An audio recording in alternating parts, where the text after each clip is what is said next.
We're excited to have as our guest on Chamber Exchange for the next couple of segments to talk about a couple of her roles.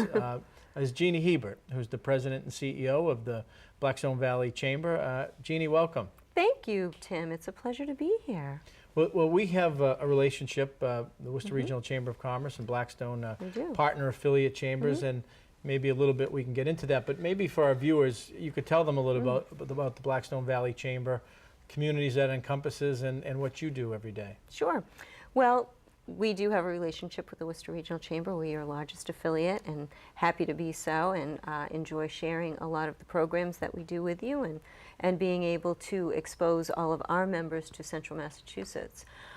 We encompass the area from the border of Worcester to the Rhode Island border, and that's 11 towns.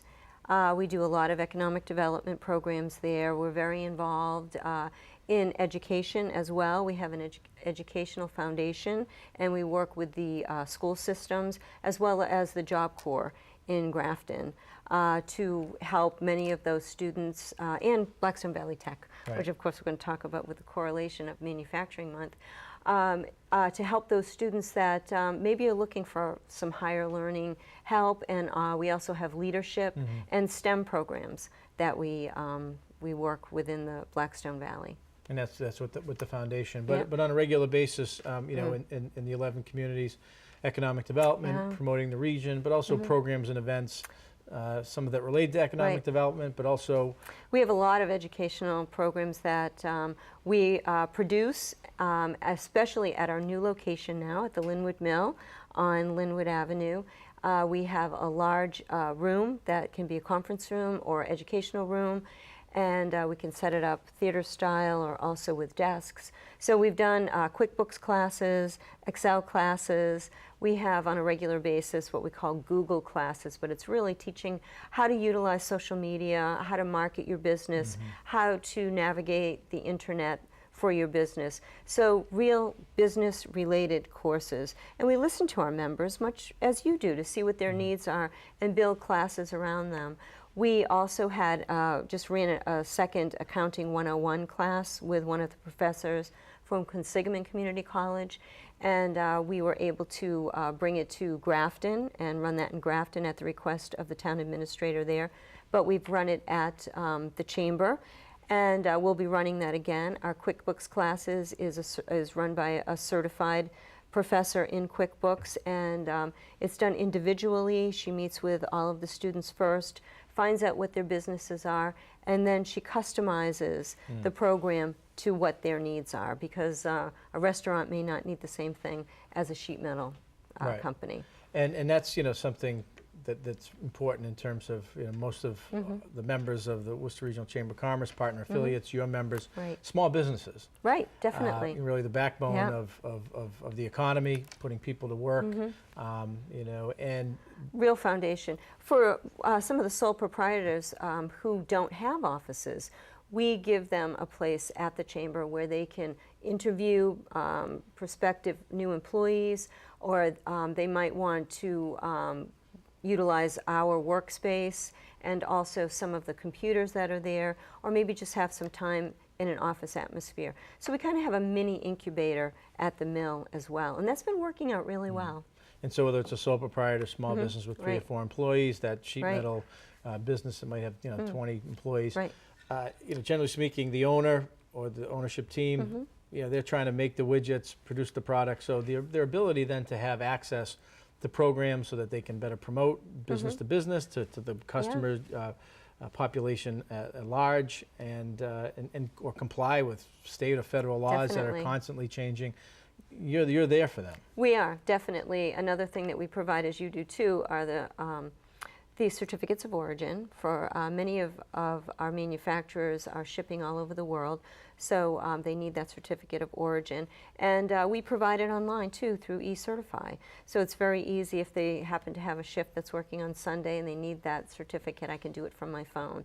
So, you know, like you, we try to provide the need, we try to meet the needs and provide the services for the businesses. And every business is different, so you have to be a good listener.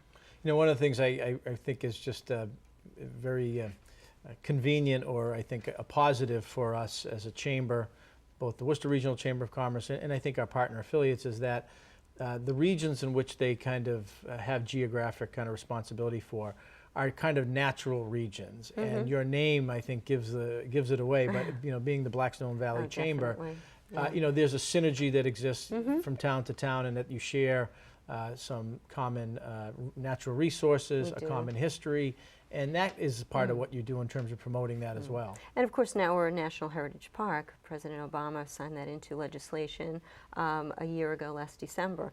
So I might be meeting with one of the park rangers on one subject or another, seeing how we can partner, or with the corridor, the Heritage Corridor as well, who have incidentally moved into the mill. So, very close proximity, and we share some space with them too. They utilize our conference room as their conference room. So we do partner on a lot of environmental issues. I'm working with the corridor right now on utilizing the something I've spoken about on TV3 before, our recycling center. It's a co-op within the 11 towns, and it actually helps to generate an income for each of the towns through the recycling. But we found a way to recycle styrofoam, which has kind of been a thorn in everyone's side. We weren't able to recycle that. But I just got word yesterday that we're working with Bill Walsh at the recycling center. We're going to be recycling styrofoam. So that is a big deal, really, when you're talking about the environment. And cleaning up the river, making sure that it's clean. And we've had that initiative for quite a long time, and the river's come a long way. Riverbend Farm, we've got the towpath there, so that's great recreational. You can put in a canoe or a kayak and walk or run or bike. And the Greenway, I used to chase you around as Lieutenant Governor and say, we're going to get this done, Tim. The Greenway, the bike We're working on it. Absolutely. Pleased to have with me for the second segment as well, the President and CEO of the Blackstone Valley Chamber of Commerce, Jeannie Hebert. And Jeannie, at the break we were talking about how your name reflects a distinct region of Massachusetts and beyond, the Blackstone Valley River, Canal, the Gateway, all the way down to Rhode Island. But that is a big part of how the Valley has kind of transformed itself.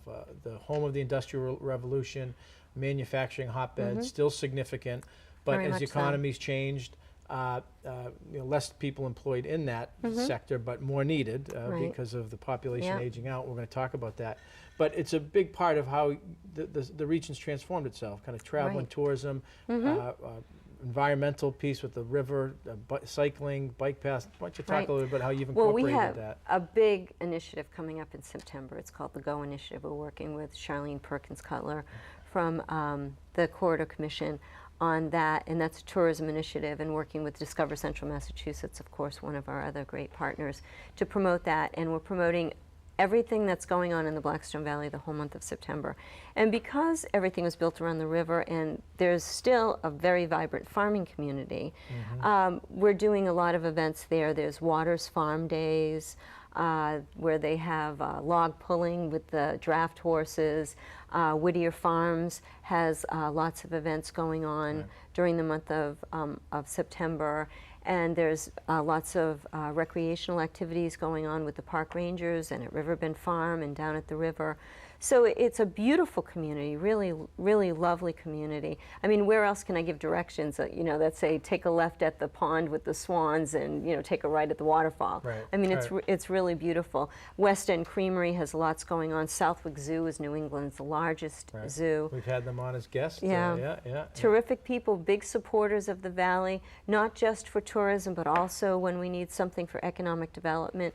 And it's a big part of the economy in the Blackstone Valley, our tourism partners are. We've got the history of the Asa Waters Mansion in Millbury and the Willard Clock Museum, who made the prolific clocks that are even hanging in the White House, right in Grafton. And you can see where Simon Willard and his brothers grew up in the workshop.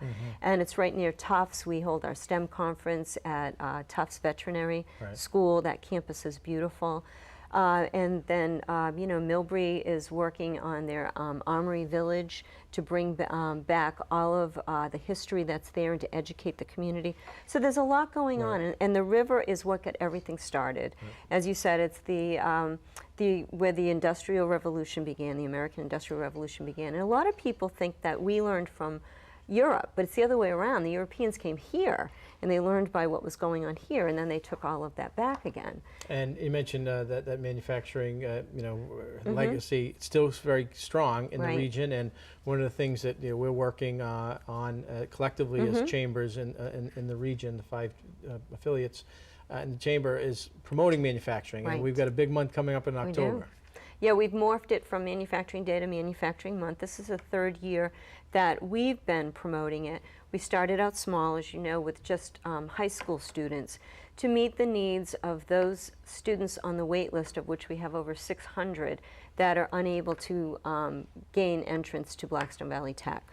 And that's indicative of a problem across the state. Every year, about 4,000 students end up on a waiting list to get into Voc Tech schools. Right. And many of these students are not looking for higher education. They want to go right into the workforce. And, of course, we have a lack of skilled workers.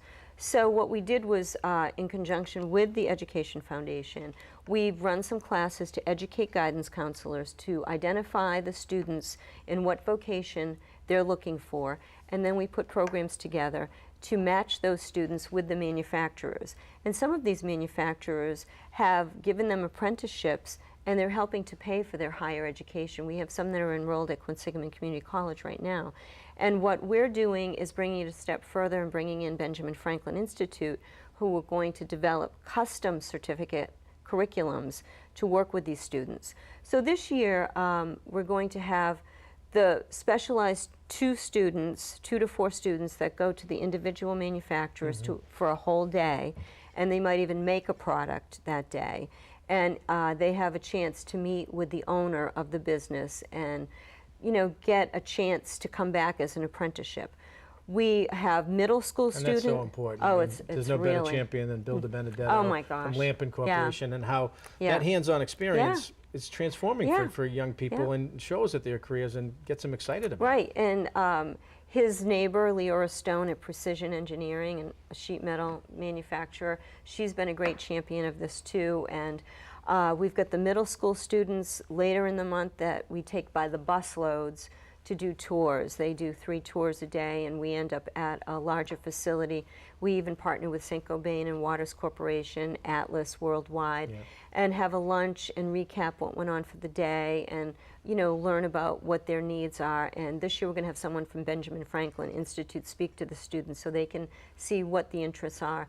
But we're also going to do smaller tours with high school students this year. We're going to take a shuttle and do no more than 10 students, so it can be more of a specialized tour. It's not going to be the hands-on work, but they're going to go to some of the other institutions that really can't do the hands-on work but are really interested in getting more of a skilled worker.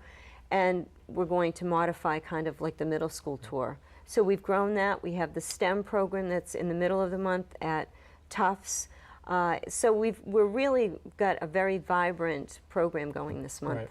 We've just got a couple minutes left, but in addition to your full calendar as the President and CEO of the Blackstone Valley Chamber, you're also currently right now serving as President of MACE, the Mass Association of Chamber of Commerce Executives, and that gives you a chance to kind of lead a statewide organization. It is. It's great, and I love the organization.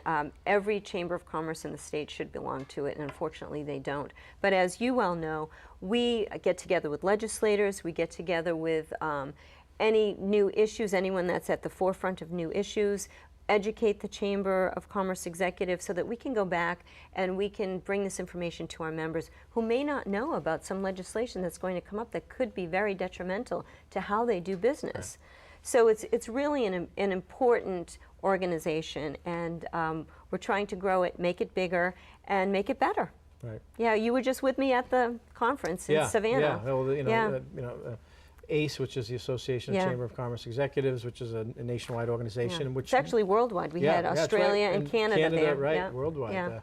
And now, and then with Massachusetts, and that's really where most chamber leaders, kind of gravitate to in terms of best practices, what's working, what isn't, all the things that go in. It's a good peer group. Yeah. You can bounce ideas off of others. You can, get insight from others. So there's nothing better. I think it's a wonderful organization. I'm really proud to, be the president of that organization. Well, we're proud that you're there. Thank you. Given the perspective from Central Mass. I want to thank Jeannie Hebert for being with us, our guest.